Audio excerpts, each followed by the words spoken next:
নমস্কাৰ সকলোকে আমাৰ অন্য এটা ভিডিঅ'লৈ স্বাগতম জনালোঁ। মই হৈছোঁ পবিত্ৰ বৰা আৰু আপোনালোকে চাই আছে ষ্টাডি উইথ পবিত্ৰ। আমি আজি পুনৰ গেট 3 গেট 4 বাবে এটি ইম্পৰ্টেণ্ট ভিডিঅ' লৈ আহিছোঁ। আমি ইয়াত 30টা কুৱেশ্যন আলোচনা কৰিম, গতিকে সকলোৱে ভিডিঅ'টো শেষলৈকে চাব। যিসকলে আমাৰ চেনেলটো এতিয়া ছাবস্ক্ৰাইব কৰা নাই সেইসকলে চেনেলটো ছাবস্ক্ৰাইব কৰি বন্ধু বান্ধৱীৰ সৈতে শ্বেয়াৰ কৰি দিব। তেন্তে বেছি দেৰি নকৰি কুৱেশ্যনসমূহৰ মাজলৈ যাব বিচাৰিছোঁ। আৰু তোমালোকে যদি ইয়াৰ PDF-সমূহ পাব বিচাৰা, ডেছক্ৰিপশ্যনতে টেলিগ্ৰাম লিংকটো দিয়া আছে, তাতে সকলো জইন হৈ ল'ব। আৰু যদি মোক কিবা সুধিব বিচাৰে তেন্তে ডেছক্ৰিপশ্যনতে ইনষ্টাগ্ৰাম লিংকটো দিয়া আছে, তাতে সকলোৱে মেছেজ কৰিবা, সকলোৰে উত্তৰসমূহ দিবলৈ চেষ্টা কৰিম।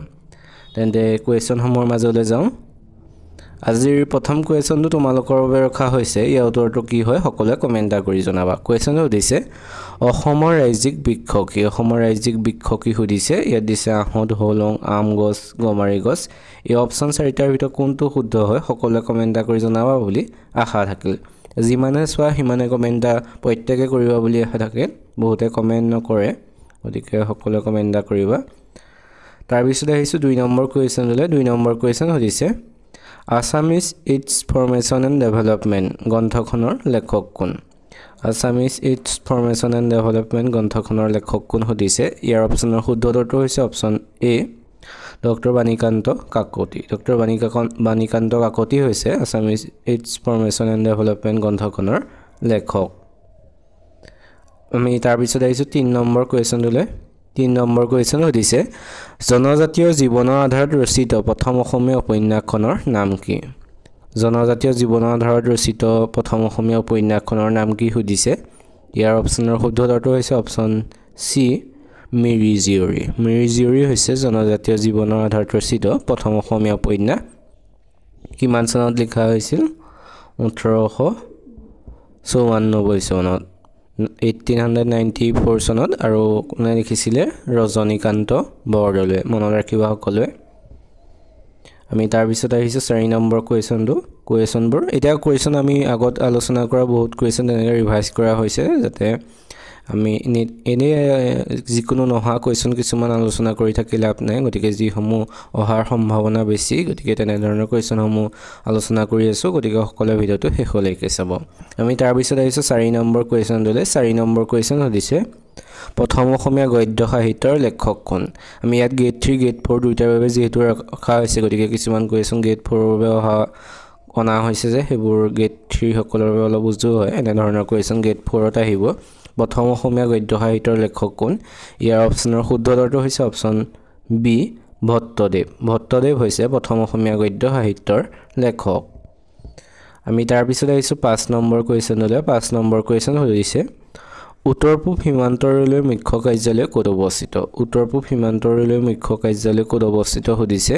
ইয়াত দিছে কলকাতা, হায়দৰাবাদ, মুম্বাই, গুৱাহাটী। ইয়াৰ ৰাইট এনচাৰটো হৈছে অপশ্যন ডি, গুৱাহাটী। গুৱাহাটীৰ ক'ত? মালিগাঁও। মালিগাঁৱত উত্তৰ পূব সীমান্ত ৰেলৱেৰ মুখ্য কাৰ্যালয় অৱস্থিত, সকলোৱে মনত ৰাখিবা। আমি তাৰপিছত আহিছোঁ 6 নম্বৰ কুৱেশ্যনলৈ। 6 নম্বৰ কুৱেশ্যন সুধিছে ভাৰতত প্ৰথম ৰেল চলাচল কেতিয়া আৰম্ভ হৈছিল? ভাৰতত প্ৰথম ৰেল চলাচল কেতিয়া আৰম্ভ হৈছিল সুধিছে।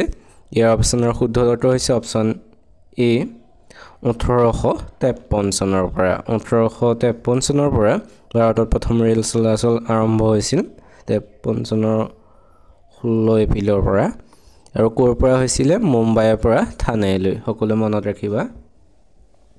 আমি তাৰপিছত আহিছোঁ 7 নম্বৰ কুৱেশ্যনলৈ। 7 নম্বৰ কুৱেশ্যন সুধিছে কুমাৰ ৰজা উপাধি কাক প্ৰদান কৰা হৈছিল? কুমাৰ ৰজা উপাধিটো কাক দিয়া হৈছিল সুধিছে। ইয়াৰ অপশ্যনৰ শুদ্ধ উত্তৰটো হৈছে অপশ্যন এ, ভাস্কৰ বৰ্মন। ভাস্কৰ বৰ্মনক কুমাৰ ৰজা উপাধিটো প্ৰদান কৰা হৈছিল। আমি তাৰপিছত আহিছোঁ 8 নম্বৰ কুৱেশ্যনলৈ। 8 নম্বৰ কুৱেশ্যন সুধিছে ভাৰতৰ সংবিধানখন কিমান তাৰিখে কাৰ্যকৰী হয়? ভাৰতৰ সংবিধানখন কিমান তাৰিখে কাৰ্যকৰী কৰা হয় সুধিছে। ইয়াৰ অপশ্যনৰ শুদ্ধ উত্তৰটো হৈছে অপশ্যন এ, 26 জানুৱাৰী 1950। 26 জানুৱাৰী 1950 চনৰ পৰা ভাৰতৰ সংবিধানখন কাৰ্যকৰী হয়। আমি তাৰপিছত 9 নম্বৰ কুৱেশ্যনলৈ যাওঁ। 9 নম্বৰ কুৱেশ্যন সুধিছে ভাৰতীয় সংবিধানত কিমানটা অধ্যায় আছে? ভাৰতীয় সংবিধানত কিমানটা অধ্যায় আছে সুধিছে। ইয়াৰ অপশ্যনৰ শুদ্ধ উত্তৰটো হৈছে অপশ্যন চি,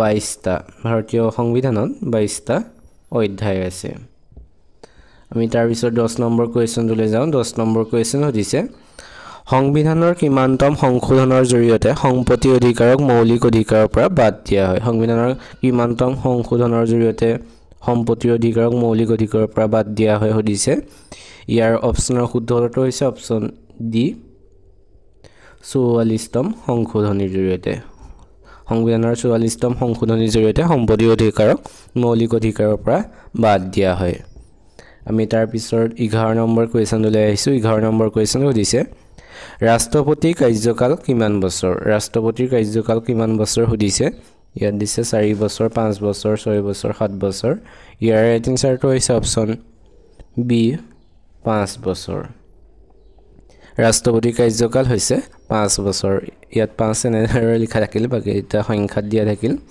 গতিকে ইয়াৰ ৰাইট এনসাৰটো হৈছে অপচন বি 5 বছৰ আমি তাৰ পিছত 12 নম্বৰ কোৱেশ্চনলৈ যাওঁ 12 নম্বৰ কোৱেশ্চন হৈছে কাৰ দিনত গ্ৰীক পৰিব্ৰাজক মেগাস্থেনিছ ভাৰতলৈ আহিছিল গ্ৰীক পৰিব্ৰাজক মেগাস্থেনিছ কাৰ দিনত ভাৰতলৈ আহিছিল সুধিছে ইয়াৰ অপচনৰ শুদ্ধ উত্তৰটো হৈছে অপচন সি চন্দ্ৰগুপ্ত মৌৰ্যৰ দিনত গ্ৰীক পৰিব্ৰাজক মেগাস্থেনিছ ভাৰতলৈ আহিছিল আমি তাৰ পিছত 13 নম্বৰ কোৱেশ্চনলৈ যাওঁ 13 নম্বৰ কোৱেশ্চন সুধিছে কুশান বংশৰ শ্ৰেষ্ঠ ৰজাজন কোন আছিল কুশান বংশৰ শ্ৰেষ্ঠ ৰজা কোন আছিল সুধিছে ইয়াৰ অপচনৰ শুদ্ধ উত্তৰটো হৈছে অপচন এ কনিষ্ক হৈছে কুশান বংশৰ শ্ৰেষ্ঠ ৰজা তাৰ পিছত আহিছে 14 নম্বৰ কোৱেশ্চনলৈ 14 নম্বৰ কোৱেশ্চন সুধিছে ৰাজস্থানৰ ৰাজধানী চহৰ কি সুধিছে ইয়াত দিছে আগৰতলা ইটানগৰ কোহিমা জয়পুৰ ইয়াৰ ৰাইট এনসাৰটো হৈছে অপচন ডি জয়পুৰ হৈছে ৰাজস্থানৰ ৰাজধানী চহৰ তাৰ পিছত আহিছে 15 নম্বৰ কোৱেশ্চনলৈ 15 নম্বৰ কোৱেশ্চন দিছে ভাৰতৰ কোনখন ৰাজ্যত জনসংখ্যা আটাইতকৈ বেছি সুধিছে ইয়াৰ অপচনৰ শুদ্ধ উত্তৰটো হৈছে অপচন সি উত্তৰ প্ৰদেশত জনসংখ্যা আটাইতকৈ বেছি ভাৰতৰ সকলোৱে মনত ৰাখিবা আমি তাৰ পিছত 16 নম্বৰ কোৱেশ্চনলৈ আহিছো 16 নম্বৰ কোৱেশ্চন দিছে ভাৰতৰ প্ৰথম উপৰাষ্ট্ৰপতি কোন সুধিছে ইয়াৰ অপচনৰ শুদ্ধ উত্তৰটো হৈছে অপচন বি সৰ্বপল্লী ৰাধাকৃষ্ণন হৈছে ভাৰতৰ প্ৰথম উপৰাষ্ট্ৰপতি তাৰ পিছত আহিছো 17 নম্বৰ কোৱেশ্চনলৈ 17 নম্বৰ কোৱেশ্চন দিছে কাদম্বৰী গ্ৰন্থৰ গ্ৰন্থকাৰ কোন সুধিছে ইয়াৰ অপচনৰ শুদ্ধ উত্তৰটো হৈছে অপচন এ বাণভট্ট হৈছে কাদম্বৰী গ্ৰন্থখনৰ গ্ৰন্থকাৰ আমি তাৰ পিছত 18 নম্বৰ কোৱেশ্চনলৈ আহিছো 18 নম্বৰ কোৱেশ্চন দিছে বাৰাণসী কোনখন নদীৰ পাৰত অৱস্থিত সুধিছে ইয়াত দিছে যমুনা গংগা কাবেৰী গোদাবৰী ইয়াৰ ৰাইট এনসাৰটো হৈছে অপচন বি গংগা বাৰাণসী গংগা নদীৰ পাৰত অৱস্থিত তাৰ পিছত 19 নম্বৰ কোৱেশ্চনলৈ আহিছো 19 নম্বৰ কোৱেশ্চন দিছে শচীন তেণ্ডুলকাৰক কিমান চনত ভাৰত ৰত্ন সন্মান প্ৰদান কৰা হৈছিল শচীন তেণ্ডুলকাৰক কিমান চনত ভাৰত ৰত্ন সন্মান প্ৰদান কৰা হৈছিল সুধিছে ইয়াৰ ৰাইট এনসাৰটো হৈছে অপচন ডি 2014 চনত শচীন তেণ্ডুলকাৰক ভাৰত ৰত্ন সন্মান প্ৰদান কৰা হয় আমি তাৰ পিছত আহিছো আজি 20 নম্বৰ কোৱেশ্চনলৈ 20 নম্বৰ কোৱেশ্চন দিছে উচ্চতম ন্যায়ালয়ৰ প্ৰথম মহিলা ন্যায়াধীশ কোন আছিল সুধিছে ইয়াৰ অপচনৰ শুদ্ধ উত্তৰটো হৈছে অপচন বি ফাতেমা বিবি হৈছে উচ্চতম ন্যায়ালয়ৰ প্ৰথম মহিলা ন্যায়াধীশ তোমালোকে আজি ভিডিওটো কেনেকুৱা পাইছা সকলোৱে কমেন্ট কৰি জনাবা যদি ভাল পাইছা তেনেহলে চেনেলটো সাবস্ক্ৰাইব কৰি বন্ধু বান্ধৱীৰ সৈতে শেয়াৰ কৰি দিবা আৰু ইয়াৰ পিডিএফৰ বাবে টেলিগ্ৰাম চেনেলটোত সকলো জয়েন হ'লবা ষ্টাডি উইথ পবিত্ৰ বুলি সাৰ্চ কৰিবা তাতে আগৰ ভিডিঅ'সমূহ পাই যাবা আমি তাৰ পিছত আহিছো 21 নম্বৰ কোৱেশ্চনলৈ 21 নম্বৰ কোৱেশ্চন সুধিছে প্ৰিয়দৰ্শিনী বুলি কাক জনা যায় সুধিছে ইয়াৰ অপচনৰ শুদ্ধ উত্তৰটো হৈছে অপচন সি ইন্দিৰা গান্ধীক প্ৰিয়দৰ্শিনী বুলি জনা যায় তাৰ পিছত আহিছো 22 নম্বৰ কোৱেশ্চনলৈ 22 নম্বৰ কোৱেশ্চন দিছে ইন্দিৰা গান্ধীৰ সমাধিস্থলক কি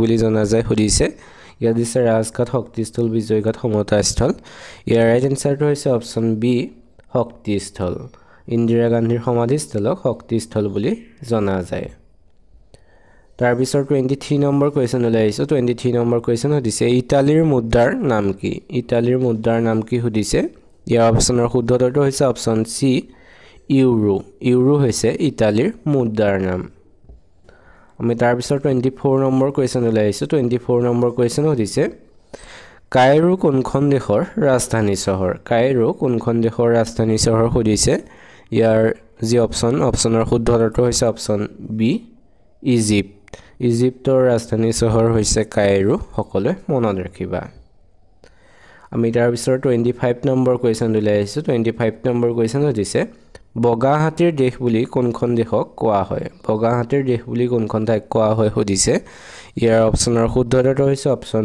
বি থাইলেণ্ড থাইলেণ্ডক বগা হাতীৰ দেশ বুলি কোৱা হয় আমি তাৰ পিছত 26 নম্বৰ কোৱেশ্চন লৈ আহিছো 26 নম্বৰ কোৱেশ্চন সুধিছে সূৰ্যৰ আটাইতকৈ ওচৰৰ গ্ৰহটোৰ নাম কি সূৰ্যৰ আটাইতকৈ ওচৰৰ গ্ৰহটোৰ নাম কি সুধিছে ইয়াৰ অপচনৰ শুদ্ধ উত্তৰটো হৈছে অপচন বি বুধ গ্ৰহ হৈছে সূৰ্যৰ আটাইতকৈ ওচৰৰ গ্ৰহটোৰ নাম আমি তাৰ পিছত আহিছো 27 নম্বৰ কোৱেশ্চন লৈ 27 নম্বৰ কোৱেশ্চন সুধিছে বিশ্ব স্বাস্থ্য সংস্থাৰ মুখ্য কাৰ্যালয় ক'ত অৱস্থিত বিশ্ব স্বাস্থ্য সংস্থাৰ মুখ্য কাৰ্যালয় ক'ত অৱস্থিত সুধিছে ইয়াৰ অপচনৰ শুদ্ধ উত্তৰটো হৈছে অপচন বি জেনেভাত বিশ্ব স্বাস্থ্য সংস্থাৰ মুখ্য কাৰ্যালয় অৱস্থিত তাৰ পিছত আহিছো 28 নম্বৰ কোৱেশ্চন লৈ 28 নম্বৰ কোৱেশ্চন সুধিছে আলি আই লৃগাং উৎসৱটো কোন মাহত পালন কৰা হয় আলি আই লৃগাং উৎসৱটো কোন মাহত পতা হয় সুধিছে ইয়াৰ ৰাইট এনসাৰটো হৈছে অপচন বি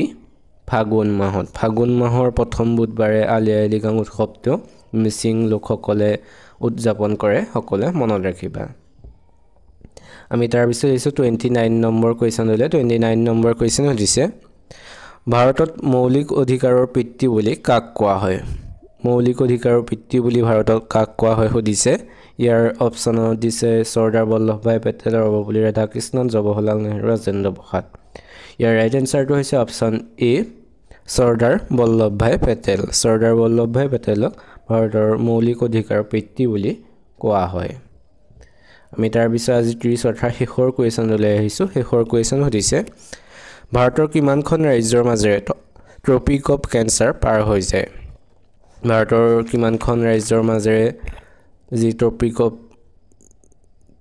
অফ কেঞ্চাৰ সেই কেঞ্চাৰ পাৰ হৈ যায় সুধিছে ইয়াৰ ৰাইট এনসাৰটো হৈছে অপচন এ 8খন ভাৰতৰ 8খন ৰাজ্যৰ মাজেৰে ট্ৰপিক অফ কেঞ্চাৰ পাৰ হৈ যায় এই কেইটা আছিল আজিৰ কোৱেশ্চন আজিৰ যি আমি 30টা কোৱেশ্চন আলোচনা কৰিলো 30টাৰ ভিতৰত কিমানটা শুদ্ধ উত্তৰ কৰিব পাৰিছা সকলোৱে কমেন্ট কৰি জনাবা যদি আজিৰ কোৱেশ্চনসমূহ ভাল পাইছা তেনেহলে ভিডিঅ'টো এটা লাইক কৰি চেনেলটো সাবস্ক্ৰাইব কৰি বন্ধু বান্ধৱীৰ সৈতে শ্বেয়াৰ কৰি দিবা বহুতে শ্বেয়াৰ নকৰে গতিকে যিসমূহ এডুকেশ্যন গ্ৰুপ আছে তাত সকলোৱে শ্বেয়াৰ কৰি দিবা আৰু কেতিয়াবা কোৱেশ্চনসমূহ আনোতে কেতিয়াবা থাকি যায় কিছুমান ভুল হৈ যায় গতিকে তাৰ বাবে ক্ষমা কৰিব কিছুমান কেতিয়াবা অজানিতে ভুল হৈ যায় ভুল হোৱাটো মই কমেন্টত লিখি দিওঁ প্ৰায় গতিকে কেতিয়াবা ভুল হৈ যায় তাৰ বাবে দুখিত যিমান পাৰো শুদ্ধকে আনিবলৈ চেষ্টা কৰোঁ কিন্তু তাৰ পিছতো কেতিয়াবা অজানিতে ভুল হৈ যায় বহুতে বহুত বেয়াকে কয় গতিকে তাৰ বাবে ক্ষমা কৰিব আজিলৈ তেন্তে ভিডিঅ'টো ইমানে ধন্যবাদ